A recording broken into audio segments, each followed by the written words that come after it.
Welcome to a new video. My name's Taha. I co-own Prompt Advisors and All Might, and over the last 6 months, we have helped over 50 different companies implement our solutions in one way or another, saving them hundreds of thousands of dollars in labor and making them millions of dollars in revenue at the same time. Now, in this video, I wanted to go over a topic that we speak about with our clients quite a bit, which is how do you manage front desk staff and how do you get them to essentially perform better. So in this video, I wanted to really drill down into the biggest problem that they're facing, some data to back up what I'm saying, to show you how big of a problem it actually is, and then at the end, some solutions on how you can fix it. Here's a question for you. How much is your front desk actually costing you? Like, without you even realizing it. Now, you might say, yeah, it might cost me $35,000 a year in salaries. We're not taking into consideration the opportunity costs of all of the missed calls and missed sales and missed reviews that they could have had if their time was spent in the best places. You ever walk into a business where you just seem invisible? I'm sure you felt the same way at some point. Like, I'll go to my dentist and then the receptionist will be on the phone with another customer or another patient and they won't even acknowledge me because they're on the phone. Now, what's interesting about this is there isn't really a good solution, or there wasn't a good solution, because what was the receptionist supposed to do? On one hand, in this case it was a girl, she was on the phone with a customer, she's talking. Is she supposed to hang up on the person with her on the phone to talk to me and then ignore that person? Or is she supposed to just leave me on hold and then, keep talking to the individual? Well, that's typically what happens, but then I'm just left awkwardly waiting. And then what happens right after is she'll now start to try to rush the conversation with the person on the phone. And if I'm on the phone, I just feel like, what happened? I was just having a good conversation. We were trying to figure out when I should come in or what treatment is right for me, etc. And now I feel like this person is just trying to get me on the phone because they are. All of that to say, there's a very big problem and I want to dive deeper into it.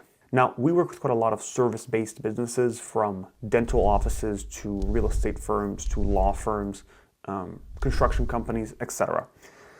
And one of the most common challenges that we help our clients with is front desk management. And step number one, identifying the biggest problems in the business. And a lot of those actually come from front desk management. Let's talk about some of the costs of poor front desk management. Your front desk is your first impression, or as I put it here, your operational nerve center. And a lot of times it is the biggest leak or the biggest hole in the bucket of all of your revenue. Let's break it down. According to the Gartner Customer Experience Survey, 86% of customers will not return to a business due to poor front desk experiences. That is an unbelievable amount. But it's also normal, because you might have heard this before, the first impressions are the only impressions. If I don't like how I'm treated to begin with, that impression lasts on me. And in the UK alone, there is almost 32 billion pounds are lost every single year just because people are failing to answer the phone. And yet, a lot of businesses, a lot of business owners, unfortunately treat it like an afterthought, something that they should think about later. It doesn't need to be like that. Let me give you an example. We worked with a home service company. It's called Michael. And Michael had a bunch of reviews, amazing in the area. And they couldn't figure out why their booking would flatline. They would get to a certain level and then they would plateau. We did a bit of analysis, or we dug deeper into it. And it turned out during peak hours, they couldn't answer the phone calls. They would get calls and then they would have to call them back. They wouldn't respond, etc. So all we had to do was just put in systems that would allow them to essentially scale their inbound calling system. And within 60 days, they had 15% more revenue just because they could answer more phone calls. The revenue was always there. They just never had the systems to collect it. And I spoke about this in one of my previous videos, which is every missed call is a lost customer. Like, you paid marketing dollars typically for a lot of these, whether it's in SEO or whether it's in actual paid traffic, but you still paid for it. And then you spent all this money to just not answer the call at the end of it. And let's say you're spending $50 a lead, and $50 is actually pretty cheap for most industries. Let's say you're spending $100, $200 a lead for a really good lead in bigger industries. That is the definition of just burning money. And how often is this happening in your own business? Another statistic is 94% of advertising dollars is spent on just getting the customer, and only 6% is making sure that once the customer actually comes, you can handle them. I want to talk about mistake number one. One of the most common failure points whenever onboarding new people is you get a new hire, there'll be kind of no onboarding, not really much of an onboarding, Person is just handed the phone and told, just be polite. Good old be polite. That's not enough. And not only is it frustrating to yourself as a business owner because you're not getting the results that you want, but 74% of employees say inadequate training prevents them from delivering great customer service. Most people want to do a good job. They want to provide the best service that they can, but if they're not giving the right tools or the right systems in place, they simply can't, and everybody's unhappy. Taking it a step further, only 21% of employees actually feel they have enough training at their work in order to do the job that they're supposed to, or to give the best service that they want. That means 80% of your staff, 80% of staff everywhere is essentially winging it. Now that might seem okay, well, everybody sucks. The point here is all you have to do is get just a little bit better to be much better than everybody else. The bar is that low. There's no confidence, no strategy, no real process. From a business perspective, training is actually a huge missed opportunity. And I have a question for you. When was the last time you yourself as a business owner actually sat down with your front desk staff and trained them on doing their day-to-day job when it comes to answering customers on the phone? The answer might surprise you. Now, if you're unsure, this is a mistake that you can fix immediately. Proper onboarding, good shadowing experiences, providing script for common scenarios, and just coaching them on an ongoing basis can really transform your front desk staff to be able to provide the service that they want to provide as well. And by the way, and when I say front desk, although the majority of it is probably answering calls, there's a bunch of subtasks or things that are adjacent to that in that main goal that if the proper training isn't put in place, all cause friction. I'm talking managing scheduling conflicts, objections, handling them, how to respond to customers who have complaints, navigating CRM tools. I cannot tell you how big of a pain some CRM tools are, not because the CRMs are complicated, but because the people who are using them were never properly taught, here's how you use this. So, if you haven't invested in training on your front desk team at all, here's a couple ideas of here's a couple directions or pointers of where to go. Structure onboarding. Whenever a new hire comes in, what happens? What is the process to getting them completely onboarded? Shadowing experiences. Get them to actually work with somebody else who's more experienced, whether it's the current receptionist who they will be replacing, or somebody who used to do something similar. Give them scripts for common scenarios. I see this so often where somebody is expected to answer calls in a specific manner and never given a detailed script of just, hey, look, here's how we greet customers, here's how we deal with price questions, here's how we deal with scheduling questions, etc. And ongoing coaching. Now, this doesn't only happen one time. It's not just at the beginning. What I mean by ongoing coaching is something that your employees can look forward to every month, every quarter, every year, whatever it is. Because business change, people change, processes change. So having something that happens on a regular or semi-regular basis is super important to not only make sure that they're saying the right stuff, but also to keep them engaged as employees. Now, if you haven't understood it yet, the front desk can either generate revenue or it can leak it. The revenue's there. Training is what has the single biggest impact.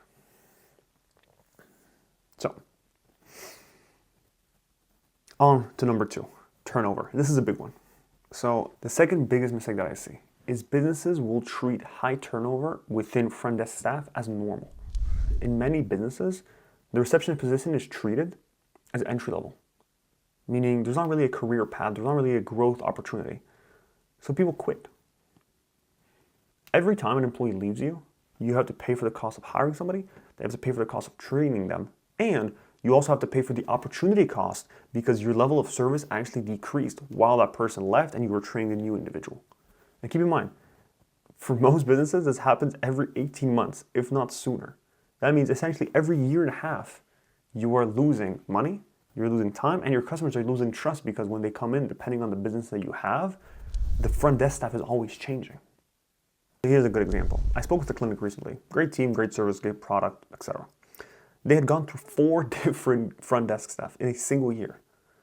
By the time somebody actually got good, they were gone. They left, they went on to the next thing. It was costing them more in lost appointments than they ever realized. And this is not just because they have to train, but people get used to different employees. They get used to having a face associated with this business. It might not even be the doctor. In this case, it was a dental clinic. It might be the front desk staff. And then they're like, oh yeah, I spoke to Marie. She told me A, B, and C, but now Marie's gone. And whenever that happens, it sucks for your team because now they have to deal with somebody who's expecting an appointment, who didn't have one, and for the customer who got used to seeing somebody and now they're no longer there. Key pain point here, I want to sort of double down on is stability. Your customers appreciate seeing a familiar face and hearing a very familiar voice when they contact you. If your front desk is a constant parade of people just coming in and out, it undermines the perceived stability of the business, which undermines trust. This is all great. How the hell do you fix it? I'm going to give you 3 pointers on this, and I'm going to start with the easiest, but less, the one that the least amount of people want to do, to what I believe is probably the best place to start. Obviously, you can always pay people more to keep them there, give them more benefits. That you already knew. Clear career path. This is something that you can actually get very creative with, meaning it doesn't necessarily have to be a vertical rise where somebody just makes more. Sometimes people also just like to change, meaning maybe I'm doing this type of staff work or front desk staff work. Now next year I want to move on to this type of front desk staff work. But that means that the individual at least has something to look forward to in a year from now, growth. It doesn't necessarily have to be financial. It can also just be more challenging work to do, something to stimulate the mind. And lastly, this is the one that is probably the easiest to implement, it's just a better working environment, meaning establishing a culture where the front desk staff is appreciated and respected within their work environment. And I'm not saying put 10 rules on the wall of our values. That doesn't mean anything. I mean, showing up from a top-down approach as the business owner to the executive team, to the rest of the staff, what are the values that ourselves as leaders are actually implementing? And this is not something that is written, this is something that is done. The amount of companies that I see having these values written everywhere and nobody follows them. The only values that actually matter are the ones that you follow. And obviously you need this one. Poor call management and missed opportunities. So I'm a firm believer that every single missed call is money lost. Now this is not always direct. This can be obviously a direct sale like, hey look, I want to buy your product. Okay, cool. It can also be somebody who was upset with something, somebody who was happy with something, somebody who's looking for a tax receipt, for example, and because you didn't answer the call, now they're not going to leave a review, which indirectly would have made you more money because you would have more reviews than your competitors. Every single call, I believe, is an opportunity to either make or lose money. And we've spoken about this before, but in some industries, like construction, which we're pretty heavily into, almost a quarter, actually more than a quarter, of customers never reached the front desk staff. Half of those calls might have been new customers. A third of those might have been people ready to buy. And guess what? Because you didn't pick up, those customers just went to your competitors. That's all they're going to do. They're going to dial your competitors literally 10 seconds right after. And even worse, if you are spending money on ads or spending money on SEO, or you have spent it in the past, not only are you losing money, you're actually giving it away to your competitors. Let's put into perspective with a couple examples. Let's say you're a restaurant, you're getting about 1,500 calls a month, reservations, takeout orders, etc. 10% of those calls go unanswered. That's 150 calls. 60% of those calls would have been people who were going to place an order. Let's say the average order value is about $25. That means you lost about 90 orders, which came out to around 2,200 in lost revenue a month. That is almost 30 grand worth of revenue that just disappeared into the ethos. For a small restaurant, 30 grand could be the difference between profit and loss. And I had a little diagram here to essentially show you what that looks like in perspective. Now let's go bigger. Let's go with some of the companies that we work with today. Let's say you're a home improvement company, you get about 100 calls a month, about a quarter of those are missed. Let's say 5% of those callers were about to book a job. That's a sale loss every single month, if not two. Let's say your average project size is 15 to 20 grand. That is almost $20,000 every single month that is just lost literally for no reason. Yearly, times that over a year, you're probably looking at over $200,000. This is even on the smaller side. Let's say that you're getting 500 calls a month. That is almost $1 million worth of calls just gone.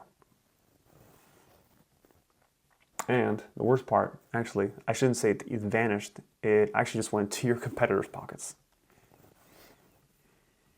Okay, we've spoken at length about the problems. I think those are clear now. And we've spoken about some of the solutions that you can sort of help alleviate some of these problems. Now, let's talk about the future. You don't necessarily need, in this day and age, a 10-person team or a gigantic budget to fix this. Throwing more human hours isn't necessarily the solution. Why? Well, there are only so many calls one person can handle. People do need to eat, they need to use the bathroom, they need to sleep. They're not going to be there every day. They're going to have their days off. And they're also not going to work 24/7. The solution that we've been implementing for the last 6 to 12 months has been AI receptionists who can handle calls 24/7, even at 2 a.m. on a Sunday, who can handle whether it's one call or it's 1,000 calls at the same time, who can answer people's questions, who can book people into your calendar, and who can actually free up your staff's time so that they can focus on higher value activities over just confirming appointments. So if you're interested and you're a business and you make about $1 million or over, typically our average is about 3 to 5. But if that is you and you want to learn more about our services or you are interested in AI voice as a whole, feel free to click the link in the description. I would love to have a conversation with you. And if you want to learn more about what the best voice AI agent is for your company or what voice AIs even are, click on this video right here.